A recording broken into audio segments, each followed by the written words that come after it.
This Tennessee Titans team preview edition of the Sports Gambling Podcast is brought to you by Underdog. Get up to a $1,000 deposit match when you sign up at UnderdogFantasy.com. Promo code SGPN.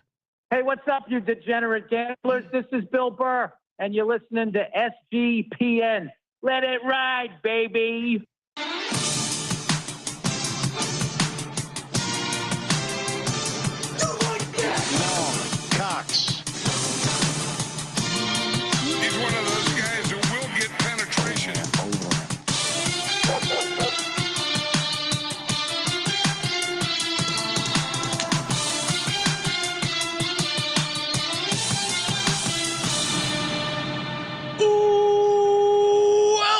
Everyone to the Sports Gambling Podcast. I'm Sean, stacking the money green with my partner in picks, Ryan, Real Money Kramer. What's happening, Kramer? Shout out to Cousin Mush. Thought it would be a great episode to bring up the Coleslaw shirts. Oh yes, the return of Soy Boy, as I think we have to eat some of it as we talk about our Tennessee Titans this year. Eat coleslaw? Yeah, as a metaphor. Oh, okay. I eat crow, certainly, yes, because coleslaw. All right, coleslaw instead of crow. Yeah, it's never the main course. It's if you want the backstory in the coleslaw T-shirt, that was when Colby, Ryan, and I got to hang out with Coach Leach up in Washington State. They got invited in the press box. Ryan embarrassed us when they embarrassed no one. When they gave out, they had food in the press box. Yep. Delicious pulled pork sandwiches. Yep. And Ryan was abstaining from meat. And instead of just not eating, they only had pulled pork sandwiches. Instead of just not eating it, Ryan instead made himself a coleslaw sandwich, which is still the that was not the most embarrassing thing I did that weekend. Yeah, when you ordered the chickpea burger, that was really humiliating because there was a big crowd of young college students, and you just the look of disgust on the cook's face, and you go, "I'll have one of the chickpea burgers." He's like, "What?" It was one of these places they scooped like the meat with an ice cream. Yeah, they have one of those like metal spatulas. It's just a big hot flat iron, and just like. You can hear the meat, and it's just delicious. Reaches down into the freezer and just throws a hockey puck on the. He's like chiseling away, pulls this fucking chickpea thing, and all right, you can't win them all. No, you can't win them all. We were, I'll say, in true degen spirit. You know I'm a degenerate. We thought we had an angle. I remember the handicap of Will Levis, the passing yards, Callahan coming in, and defense might not be that good. Yeah, there was them getting a bunch of passing yards. The formula was there. Now, ultimately, the execution from Will Levis, he completely sucked. I'm still mad at the way Bill Callahan handled the team and handled Will Levis. Brian Callahan. Well, Bill's there too. So Bill is the O-line. He's the hands. dad who's the O-line coach. The O-line didn't help him out. No, didn't do him any favors. There also was going back and just as someone who was on the Titans or like eventually a switch flip. Dude, they were 2-15 against the spread, Ryan. That is in the modern NFL to be 2-15, right, and they came in with low expectations. 2-15 ATS is insane. They were 3-14 straight up. We were both comically high at 10-7. Their win total last year was 6.5. This was our biggest miss, right? Probably, yeah, but so. I would say I think so because we bet on them early. They were like you said, dreadful against the spread, and certainly early. I mean, I remember week 1, they're up 17-0 against the Chicago Bears, and they end up losing outright. The ultimate, like that sideways pass. You remember that one? 7 return touchdowns allowed for the Titans. And that was there were multiple block punts for touchdowns, punt returns for touchdowns, interceptions returned for touchdowns. So it was just a complete shit show. Now where our head was at was, hey, new coach, new coming into this new situation. Maybe there's this upside. The Bengals offense. Remember Ridley was in the Jamar Chase role. I was fully bought in. There was, we made a case, and of course that case was completely trash. wrong, complete trash.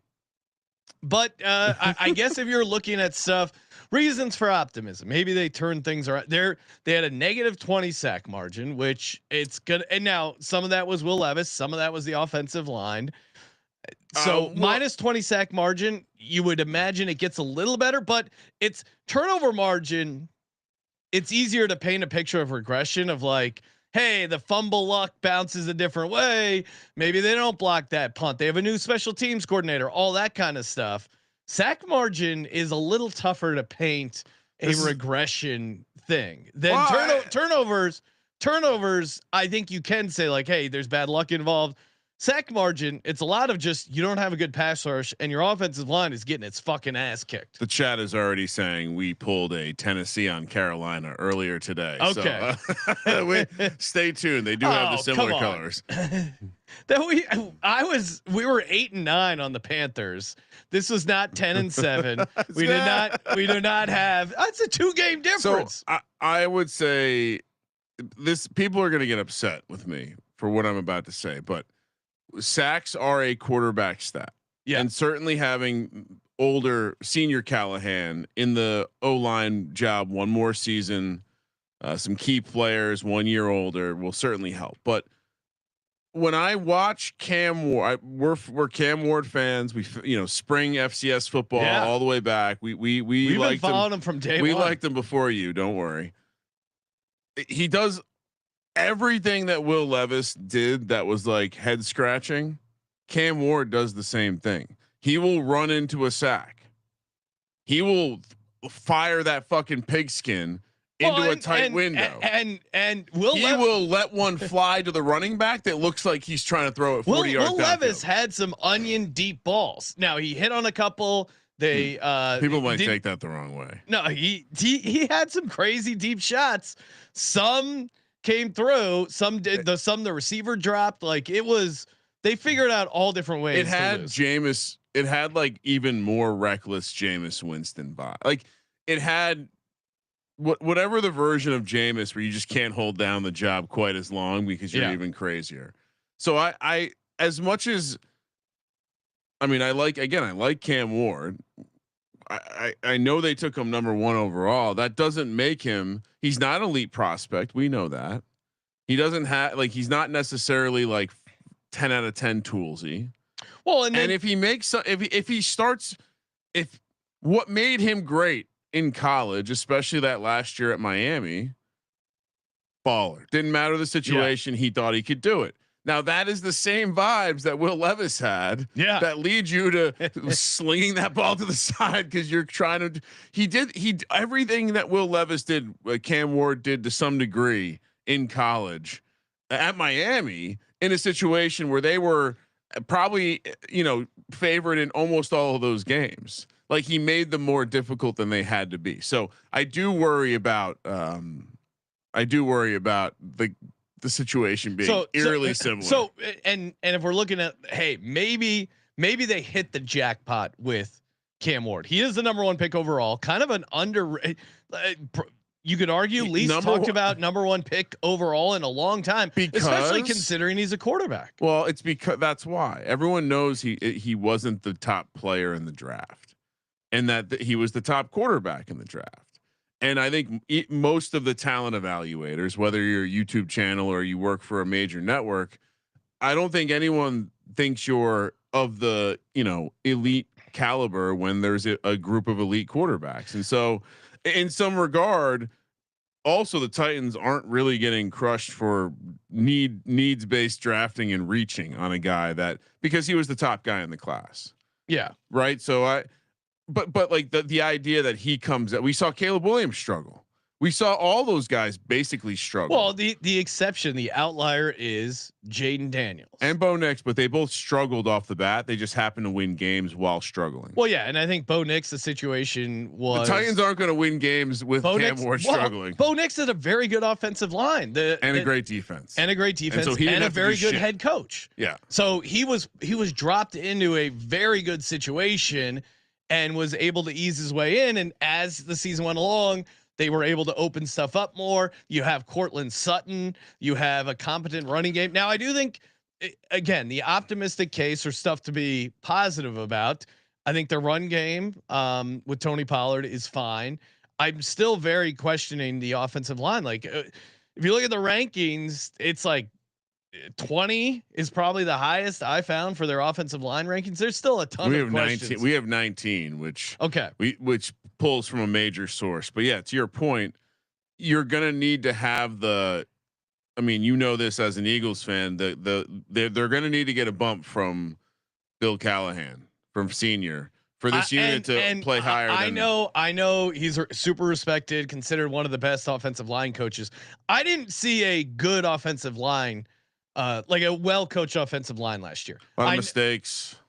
A lot of sloppiness. Yeah, and they had young players though too. So sure, but fairness. Also 27th in pass block win rate, 20 PFF, 25th pass block grade as a team. So yeah, certainly sacks are a quarterback stat, and Cam Ward maybe a little bit more elusive than Will Levis, but certainly not like a natural runner like Jaden Daniels. And Jaden Daniels' legs were a huge part of why he succeeded, especially early. And Jackson Dart's a better runner. Tyler Shucks is probably a better runner than Cam Ward.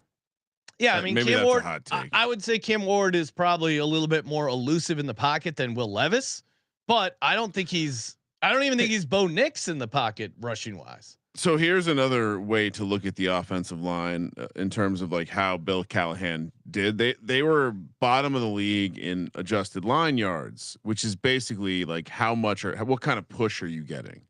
And so they were out physical. They looked sloppy at times. So you're kind of, it's almost like him being there is covering up the people are giving them the positive assumption of, oh yeah, they'll at least be competent. And partially they were incompetent last year due to Will Levis. So I'll give you that. I'll give you a little of that.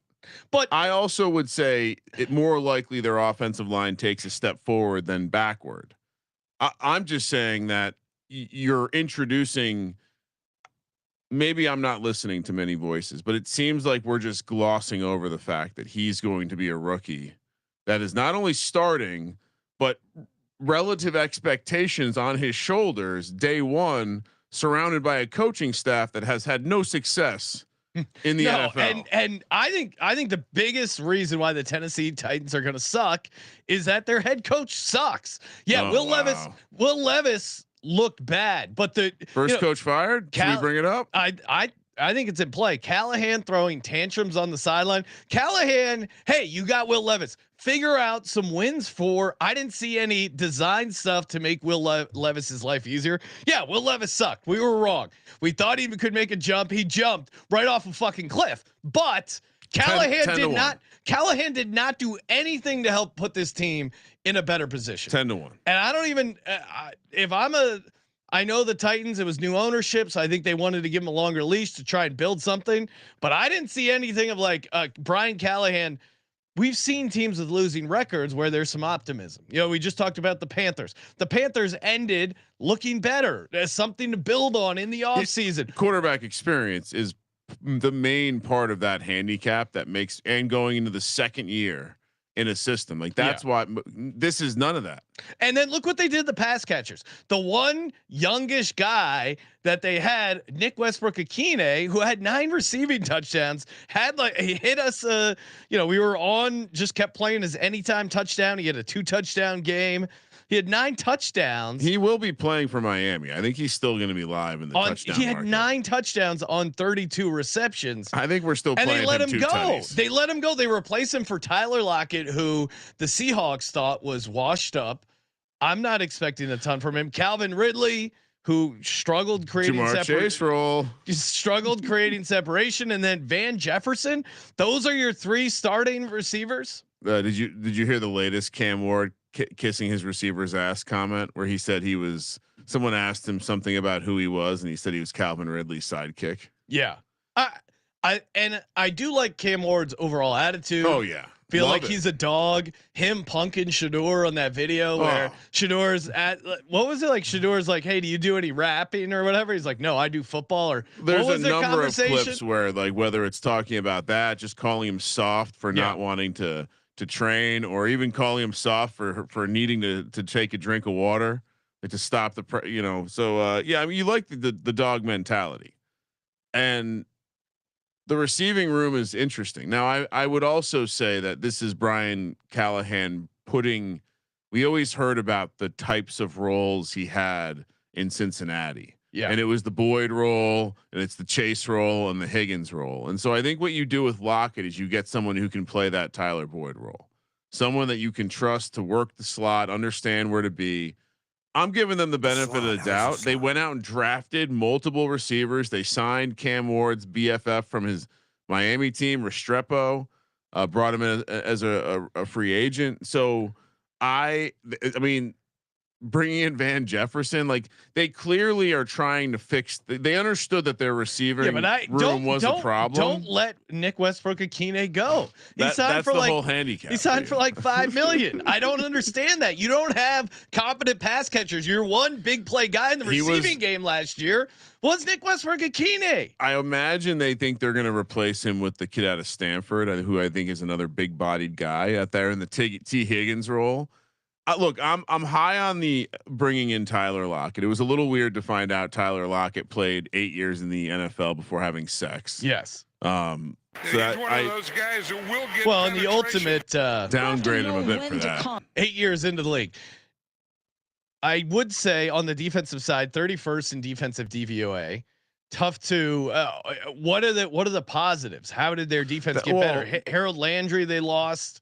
We didn't get. I mean, they used their second pick on it in a draft where maybe you'd like to see them do some offensive line shopping. They went D-line with their second pick. Yeah, how do they not draft one offensive lineman? They drafted the safety out of Penn State. And those are young pieces. I get it. You're rebuilding, but just from us evaluating, L'Jarius Sneed, who they brought in, he's already going to be on the pup. He's dealing with this constant load management thing with his knee and his quad. This is another one of these Ravens defensive. Remember when the Ravens lost 3 of their assistants last year to coaching jobs throughout the league? Well, I mean, they can't all immediately be good at their next job. 1 and 2. Or maybe he just didn't have the players yet. It seems like that system does require certain types of players. That being said, they were horrible last year. They were defense can we understand the variance year to year, but they weren't. Again, eye test. They were just a defense that was getting beat. Yeah. And to your point, none of their act was clearly they had a type, right? They brought in some safeties. They brought in some pass rush. So maybe they can put it all together, but Denard Wilson's still unproven. Comes from a great system, but not every assistant from a great system can be a great play caller, defensive coordinator. I mean, honestly, with defense, play calling is almost more important than offense. Because we don't talk about it as much, but the guys who really suck at it suck at the play calling aspect of it.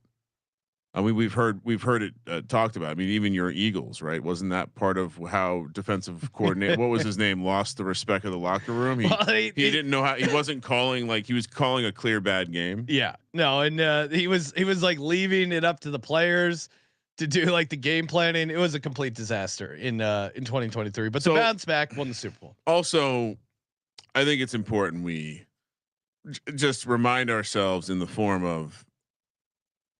I have to play the floor case for this team this year because I played the ceiling case in 2024. Well, the only the ceiling case is if Cam Ward is Jaden Daniels. That's the only way this team gets into the playoffs in my mind. There's not another. You think he's Jaden Daniels? No, but I didn't. Probably not. Right? I was high-ish on Jaden Daniels last year. I had a bunch of shares of him in best ball. Obviously, I did not see them going to the conference championship game. We'll get to them when we break the. They got by on a lot of things that's going to be tough for them to imagine, but certainly Jaden Daniels even exceeded my expectations, and I was kind of high on him. Jaden Daniels didn't have the bad play potential. Like he hadn't shown that just like clear. Like the fun part of Cam Ward's game is also what's going to destroy him in the NFL if he doesn't. So I just think a team that my thought is it's not going to look that different than with Will Levis. There's going to be more exciting moments, I'd guess, but just as many frustrating moments. Well, and unless we have a defense that can, of all the really bad defenses last year, this is the one where it just feels like the combination of the offense. What if the offense isn't very good? This team's not going to be supported by the defense. And if Denard Wilson just happens to be a dud as a coach, like they're walking into a tough situation. Because it does seem like that system works when you have the right players and coaches. If you don't, we'll see.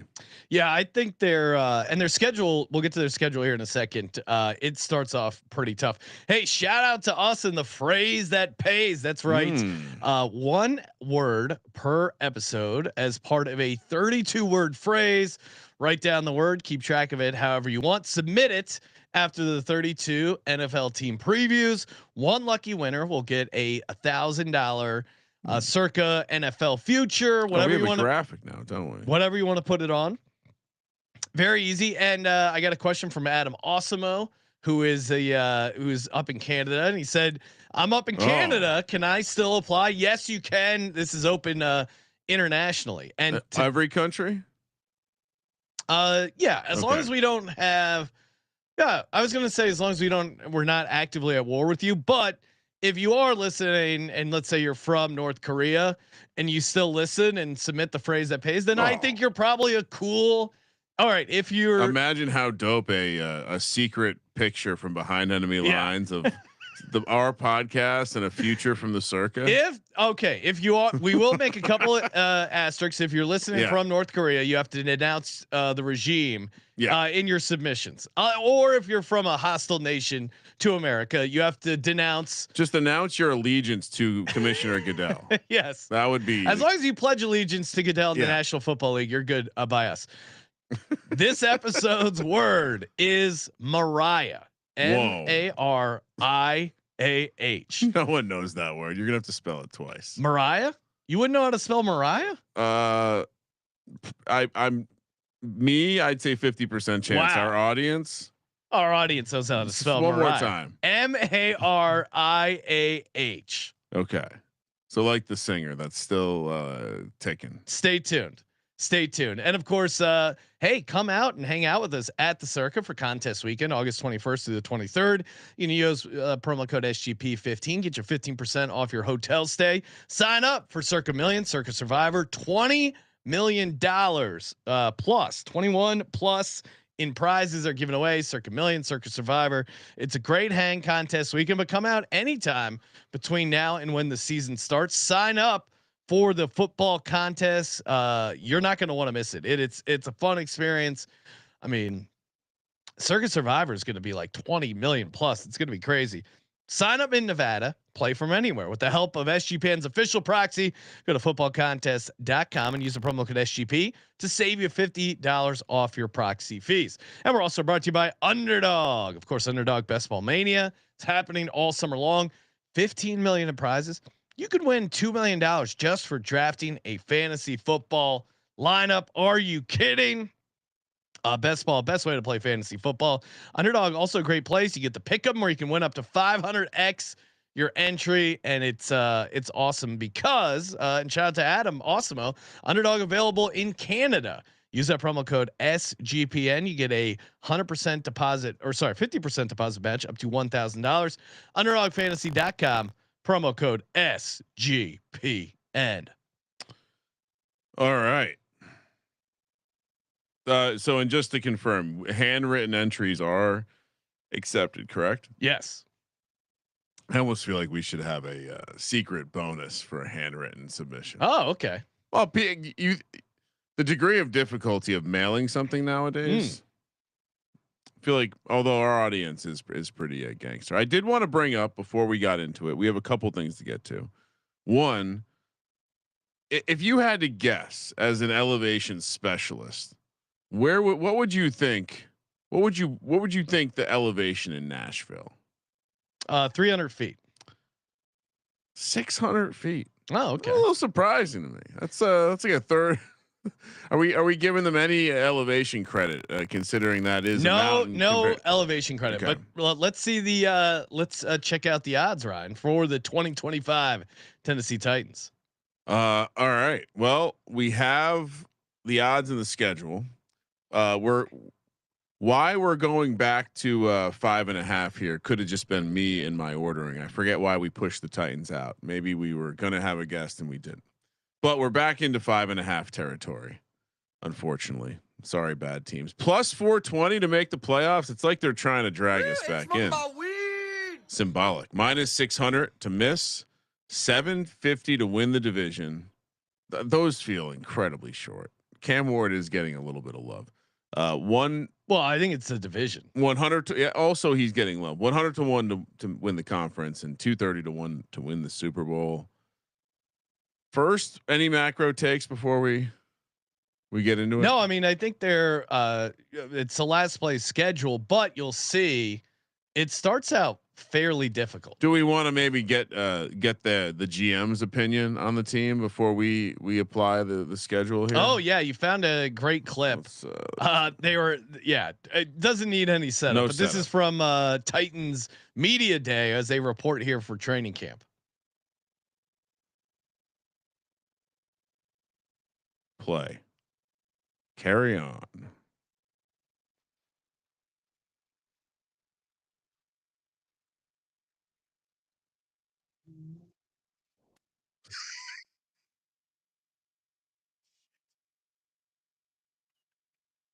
Yeah, They do not believe that. I mean, you don't need to burst out laughing. They don't believe that at all. You know what? Yeah, that is not very encouraging. I mean, they don't believe at all that they have a good team. No, I mean, my God, what is that? The coach's way of getting another year? Like, sorry, we just don't have it yet. So, all right, well, also, Brian, you're in year 2. Some coaches do make it to a Super Bowl in year 2, so it's not that laughable. Like, come on, man. GM and coach laughing out loud at the idea of them winning the Super Bowl, and as if they weren't ready for the question. You don't think on day 1 of training camp you're going to get the how do you guys feel about your chances to win the Super Bowl question? Nick Sirianni made it to a Super Bowl, NFC champ in his year 2. No, congratulations. Congratulations. They laughed like it was a silly question to think of a coach in year 2. You're not going to be laughing long, Bill Callahan. You know what else this tells me? PR team is shit down there in Tennessee. How are they not ready for that question? That's a softball. Yeah, it's a softball. Hey, how do you think your team is this year? Softball. He just set it up perfectly, though.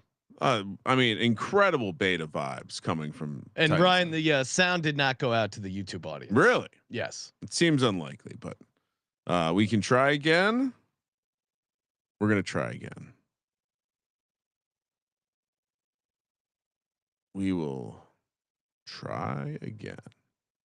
We need to talk about something for a second, and then we can try again.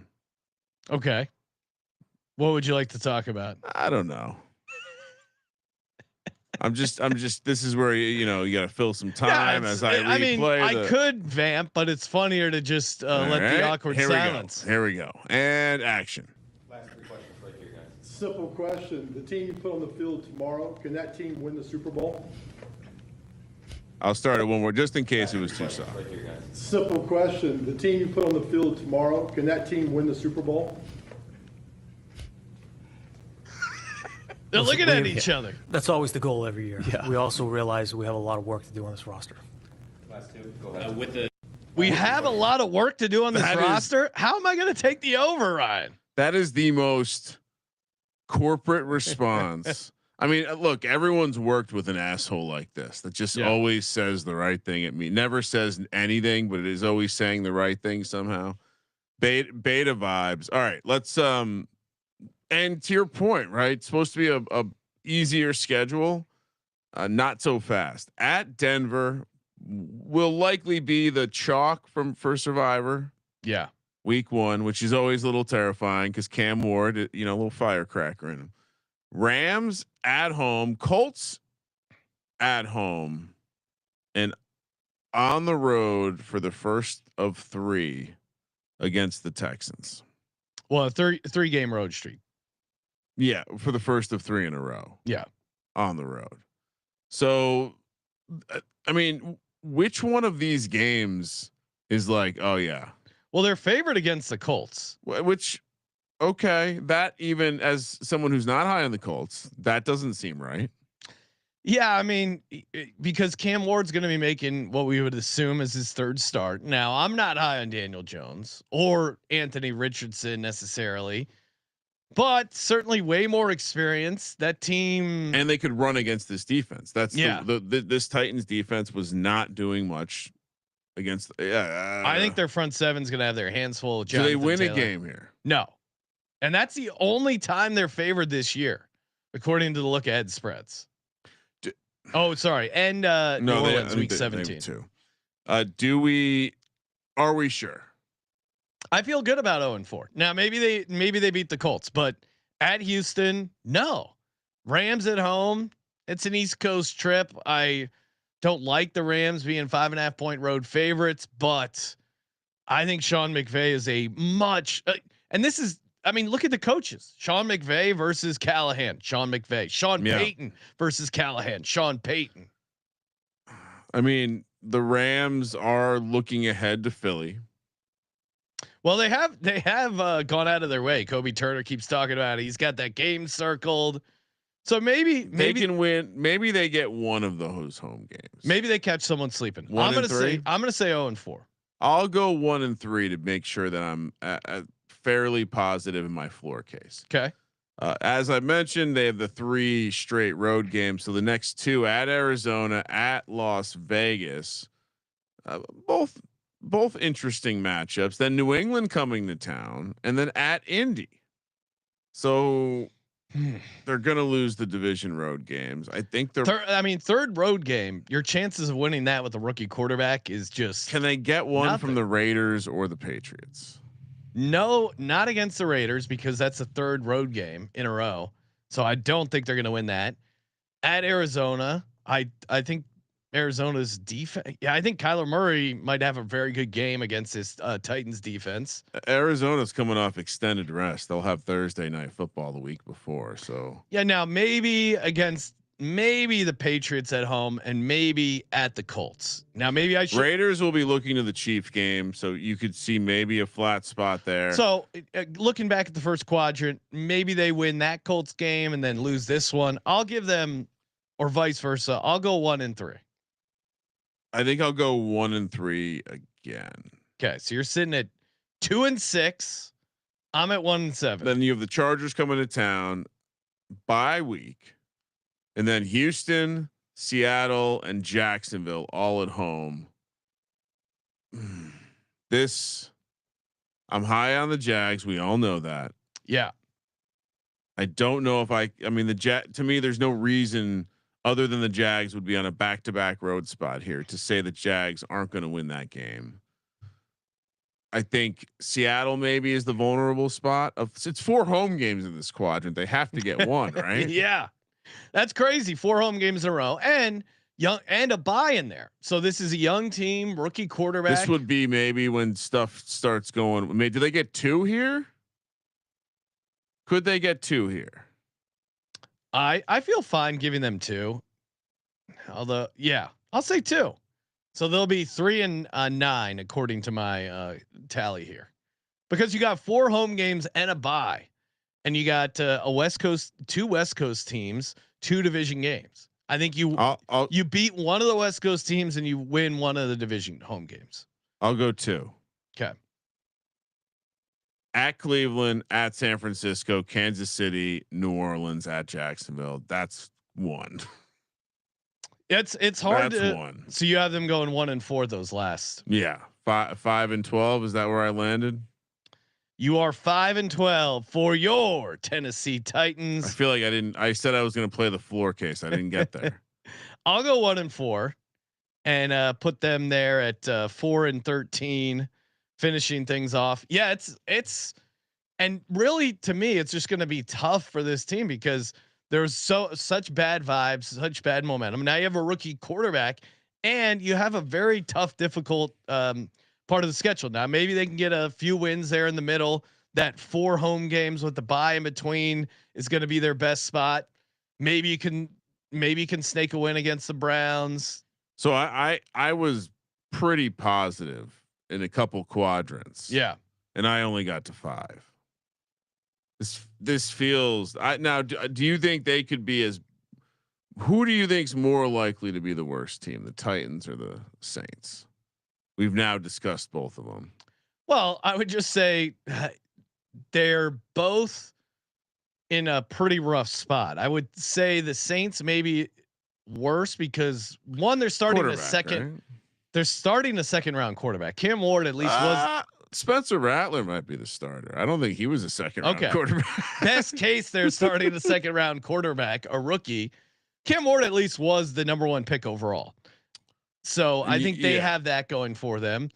I guess you could make a case for easier.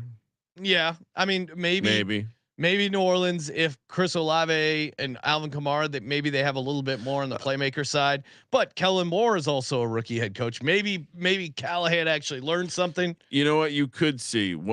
Here's what I'll say about their schedule. If they somehow manage to survive those first 6 games and win like two of them, they could go on a run. They have 5 home games and a bye week. From week 7 to week 13. No, the only road game is at Indy, a dome spot. Yeah, I mean, if you're optimistic about the Titans, bet them after week 6, after that 3rd road game, because that I just can't imagine the price is going to be much different, and you're going to have a clump of home games for them maybe to go on a bit of a run. To me, it's just Callahan is not a good head coach.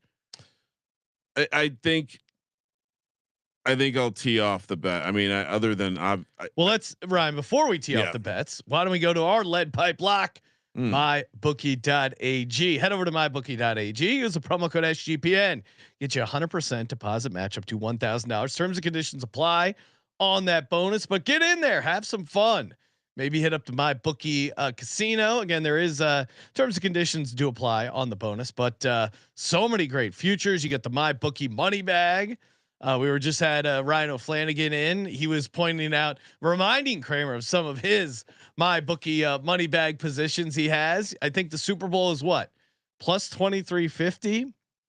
Very fun. You just put in a bet and they give you a random team to win the Super Bowl at 23-1. It's just so much fun, and you get the prop builder. Works great over at MyBookie. Tons of reasons to head over there and help support the show and give yourself another great out. MyBookie.ag, promo code SGPN. We're also brought to you by Rhythm. That's right. The Rhythm is going to bet you. Love Rhythm. Cannot wait until the NFL tool is live once again. But until then, just hammering away. MLB, NBA or WNBA. It is so fun to mess around with the tools, the power trends. The power trends have been great, especially with the WNBA props. What's so funny, Ryan? I'm laughing at how much money I put on the Calgary Stampeders to win the CFL. How's that looking? It's 35-1. They're in first place right now. Let's go. Yeah. I was also laughing at my Saints 2250. 2250. Okay. And getting back to Rhythm, a shout out to Rhythm. They were co-signed Terrell Hatton, top 20, and that cashed over in the Open, aka the British Open. But get the 7-day free trial. You're gonna like it. sportsgamblingpodcast.com/RITHMM. sportsgamblingpodcast.com/RITHMM. For those keeping track at home, my current money line or money bag wagers. I'm not going to tell you about the sharp CFL plays I have. We have to win the Super Bowl, Sean. Okay. The Saints at plus 2250. Not CLV. The Seahawks plus 2250. No, that's probably close to what they're being offered. And the Rams. Okay, Rams. Rams, you're actually probably in a nice spot there. I think so. I also have 2 college money bags. Ooh, at San Diego State to win the national championship plus 9975, so just short of 100 to 1. Okay, that's not a good price. Louisville to win the national championship at plus 9975. Oh wow! Okay. Probably also not Seahawks. I'm seeing 60-1. Okay. So maybe not. What are the Rams? Rams 22-1. Oh, so a little. Oh, that's what I'm talking about. Oh, it's not a good number. Okay, so where do you want to start? Because I have a paper ticket from the Circa in my pocket on one Titans player prop. Would you like to know what it is? Well, I told you I made some most interception props while I was out in Vegas. Yeah. One of them was Cam Ward. Okay. At 12-1. Oh, nice. Cause I just checked circuits down to 11-1. Could have been me. Just if you break down the quarterbacks who have a chance to do this, there's some good quarterbacks you have to include in the mix. Just cause, in fact, Joe Burrow's price is incredibly long, and I feel like it's reckless to not include him. But Cam Ward is who's taking who are they going to place as long as he's healthy? Is Cam Ward getting pulled? No, why would they? Will Levis is now done for the season. Who I saw he was still available at over at DraftKings to lead the league in interceptions. The Saints situation they have got there's 3 of them. They'll mix it up. And last year was interesting, Ryan, because normally it is someone who has to play the whole year, but there's always exceptions. History, man. Do you remember who won last year? Or I don't. One is probably a weird way to describe it, but who are the leaders for interceptions thrown last year? Because it was a dead heat between 2. It was. Oh man, I should know this because it was a glorious performance. He only played 12 games, right? Getting closer. Why don't tell me? Kirk Cousins, yeah, damn it, and Baker Mayfield. Kirk Cousins, I should have known. Which Baker Mayfield had a one of a career year, but he still threw 16 interceptions. Year before it was Sam Howell, Davis Mills. Oh, Sam Howell was actually who I was thinking of. Sam Howell was glorious. Now that was technically his second year, but he got there. He didn't start every game. No, he played every game. Actually, he did start every game in that one. Yeah. Really? Yep. 4-13 as a starter. Wow. Then Dak the year before, Trevor Lawrence. Oh, we cashed on Dak. Now Trevor Lawrence had 17. Stafford year before, Drew Lock, Carson Wentz with 15. This is kind of a wide open market because for a number of reasons. So I got to think on maybe some bolts I want to fire. I think it's. Yeah, I don't know. It's a hair short for me, but I get the cap. None of the long shots. I mean, like I said, the Burrow thing's interesting, but none of the long shots. I just think this Titans team is the perfect mix of bad defense, will be trailing, lots of passing, no one else to go to. And the number is you don't have to. You just need to average 1.5 interceptions a game. It's not like you have to be throwing a shitload. So yeah, mark that frame in 8. What do you got? I'm going to say last winless team. That is a market that I don't have anything on. Oh, over the Saints. What are their odds? Plus 725 last winless team. Really? Yeah. I like that because of that Colts game, I guess. The Colts game, I guess, because they're favored. But I mean, if they don't win that Colts game, they're going to be in trouble. And then the 4 road games out of 6 to start. Now maybe they get a win against the Pats week 7, but the Saints, as not high as I am on the Saints with you there, they have a home game against the Giants and the Pats, and I think there's a decent chance they get one of those, or maybe they're both just completely shitting the bed. I think it's a toss up between the Saints and the Titans. I'll take the Titans here because of all these road games to start out. Last winless team at plus 725. For reference, what are what is the chalk? 4-1? Let me pull that up. And very intriguing. Yeah, what else are you playing, Ryan? That's it. Yeah. That's the end of it. There's not much here. You can, we can talk about, we can throw the division superfectas that I played for the division.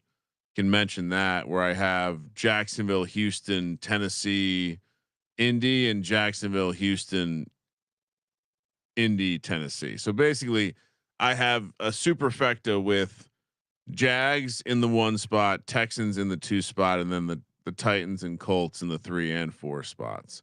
Those both pay 12-1, so you're getting a 6-1 on the combo. I mean, that's more of a Jags play than anything else. And in fact, after going through the schedule, maybe I just lock them into the 4 spot and don't even bother playing the 2. I mean, I've already played it 2 ways, but maybe if I was telling someone going forward, maybe not. I don't know. I guess the idea that they could be better than the Colts, though, is the Colts have a pretty low floor too. Yeah, they do. Although, I mean, they have some competent players on that team, though. yeah, I mean, I had the Titans split with the Colts, so I'm not by any means a huge Shane Steichen fan, but I certainly have him higher than Callahan right That's now. fair. He's got a little bit more of a track record. Yeah, well, not an amazing track record, but certainly I don't know. I can't find I can't find where I found it. One day the books will organize these things in a way that isn't nonsensical. No, and then or sometimes they book. take him down too. Maybe I missed it, but whenever that pops back up, last winless team though, that to me is the play. That's fun, but also you could. What about one of those like first 5 weeks markets? 0-5 first 5 weeks. What is that? Do you see that? Let's see. Yeah, again, it's like we need a librarian to like Dewey Decimal System. I'm done looking. Not doing this right now. All right. Not doing this right now. Great podcasting. Exact. Oh, here we go. First 5 weeks. Okay. I found it. Hold on. What do you got for first 5 weeks? 0-5. James in the chat saying my poor Titans definitely winless is in play. Plus 725, a nice emotional hedge. I need that. Plus 450. Ooh, okay. So do you think multiple teams will be 0-5? Because otherwise you're cashing your last winless team. So maybe the last winless team's a better bet. I think so, just because the price is a little higher, and yeah, maybe they crap out against the Colts, right? But yeah, I think. What about just straight like finish in last in the division? Are you getting a decent price on that? I can't imagine they're giving you anything decent on 150 plus 150. Is that intriguing? Because to me, the reason I did the combo where the Colts finish in last as well is because Dan Jones plus Anthony Richardson might be a much lower. I know, because at some point you're by taking the Titans at plus 150 in a way, you are taking the Colts to be successful, which I don't. The Colts are going to be a damn hard team to figure out. All right, what about? Let's see. Maybe with the way you played Tennessee, as you say, under this might be it. Add this to my sheet. Okay. Under 2.5 division wins. All right. And what are you getting at that price? Minus 115. Yeah. This almost like better than the overall win total. Because they're going to get swept by one of their division opponents. No, I like this a lot. I'm going to add this as well, because you're right. 2-4 feels like the ceiling. You're liking the Jags more and more every day. I can tell. No, I think I'm going to be.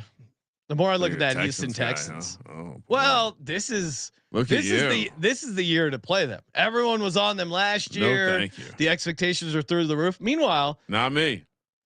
Meanwhile, they had it's funny what expectations do for a team, because after their first year of CJ Stroud, oh my God, they were 10-7. They won the playoff game. This is the greatest team of the future. Last year, what happens? They go 10-7, win one playoff game. This team is cooked, blow it all up. Pendulum swings hard. I think I'm going to be buying lowish on the Texans, but we'll see. We got a man in the box talking Jags coming up right around the corner. We just taped the Carolina Panthers episode. So far, Ryan, now that we got the Titans wrapping them up, Panthers, Giants, Browns, Saints, all in the books. What do you think is your, I was going to say, what's your craziest take, but they may have already heard the Giants episode. What do you mean? What was crazy about that take? Giants Super Bowl 300-1. Abdul Carter, most sacks 100-1. Cam Scatteroo, Rookie of the Year. I just wanted to make sure the bucket was filled for people to. It's just like on Halloween. You want to give people a good variety of options, so they feel satisfied. I'd say that I think the Panthers, the fact that we both ended up being a little higher on the Panthers. I mean, it had nothing to do with the guest either. Although that's maybe that was good for an extra win. Yeah, but I mean, I think I don't like to decide officially what I'm going to do before the episode, but I was saying 7, 8 wins, 9 wins was crazy, and I think there's something there with the Panthers. Like just looking at this Panthers team compared to the Titans, the Panthers actually have like talent. Yeah. I mean, like just Tet McMillan, Xavier, like some of the Chuba Hubbard. I mean, I guess Tony Pollard's fine, but the pass catchers being so bad is just going to make the head coaching job so much harder. And Callahan, I think right now is the worst coach in the NFL, and I'm considering first coach fired, but I don't want to have to rely. Yeah, the concern is they just drafted the rookie. They would be seen as, we don't want to, we want to make sure we let this kid get through the season. Although it is one of those interesting, it's similar to the Dable situation where you put yourself in a spot where you can't fire the guy, or why didn't you do that already? And I think the Titans ownership is desperately trying to make it seem like everything's okay. They also have a chunk of games there in the middle where we kind of identified maybe there is a little, and Cam Lord will win 1-2 games on his own. And I just don't see it working out with Cal. Everyone is there. I do think more than most years, people are just assuming Cam Ward's going to be good. Really? You don't feel that way? I feel like there's optimism in a lot of these point spreads. Look at all these short numbers between the threes. Yeah, I guess so. But also I would look at just Jacksonville. Really? You don't think Jacksonville's going to be laying a full field goal by week 13? Like the likelihood that they separate in a way where Jacksonville has shown improvement, and Jacksonville also rookie head coach, so that's a huge variable. Rookie head coach, but not rookie quarterback, which that feels like the more important. Goldilocks has seen a share of games. I agreed, but to say they're on the same level as the Titans feels a little. Yeah, and we'll see. You're probably right that they won't be only the Jags laying at home are laying a touchdown against the Titans in this NFL season. Week 18, not 4.5. I'm just saying the power like ratings it'll be are at off. least 6. Power ratings are off. All right, we got the Las Vegas Raiders coming up next, and remember, keep writing down the phrase that pays. You got a chance to submit it after the 32 NFL team previews. Toss us a nice rating and review. Apple Podcasts, Spotify. We finally got Spotify. It was a long story. We were locked out of our Spotify. So if you've been commenting on the Spotify podcast episodes, finally got back in. Appreciate the comments, getting back to as many as we can on those. We could do a reading of that email thread on a Patreon episode sometime. Oh, it is. It's insane, but appreciate everyone tuning in as always. And of course, thank you for participating in the Sports Gambling Podcast. For the Sports Gambling Podcast, I'm Sean, Stake of the Money Green. He's Ryan. Perhaps you remember, Sean, but the last time we told them to tighten up, it worked out well for the Titans. Kramer, let it ride. I'm wet.